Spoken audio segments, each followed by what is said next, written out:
Sa mabuting balita ngayon, makikita natin ang hati-hating reaksyon ng mga tao kay Jesus. May ilan na nagsasabing siya ay propeta, ang iba naman ay naniniwalang siya ay Mesiyas. Ngunit may iba ding tumanggi dahil sa kanilang pag-unawa at inaasahan kung sino at kung saan dapat manggaling ang Mesiyas. Dahil dito, nagkaroon ng pagkakawatak-watak sa kanila. Ipinapakita ng mabuting balita na ang pakikipagtagpo kay Kristo ay hindi laging nagdudulot ng kapayapaan at pagkakaisa.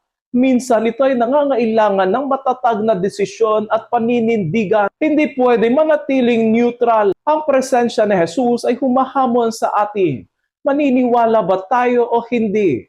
Tatanggapin ba natin siya o itatakwil? May isang mahalagang tauhan sa kwento, si Nicodemo. Hindi siya sumabay sa galit ng iba, kundi nagtanong siya. Labag sa ating kautusan na hatulan ng isang tao nang di muna nililitis at inaalam kung ano ang kanyang ginawa, hindi ba? Sa gitna ng ingay at panghuhusga, siya ay nagpakita ng pagiging bukas at makatarungan. Minsan ang pananampalataya ay hindi lamang nagsisimula sa matapang na paninindigan, kundi sa tahimik na paghahanap ng katotohanan. Sa ating kasalukuyang buhay, makikita rin natin ang ganitong eksena. Maraming opinyon tungkol sa Diyos, sa pananampalataya, sa katotohanan. Madaling sumabay sa karamihan o manatili sa kung ano ang komportable na pananaw. Ngunit ang paanyaya ng mabuting balita ay magkaroon ng personal at matibay na desisyon.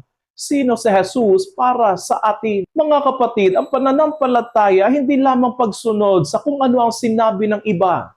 Ito ay isang personal na pagtugon kay Kristo. Tulad ni Nicodemo, naway magkaroon tayo ng pusong handang makinig, magtanong, at hanapin ang katotohanan. Sapagkat sa gitna ng maraming tinig sa mundo, ang tunay na mahalaga ay makilala natin si Jesus, piliin siyang sundan at makinig sa kanyang aral.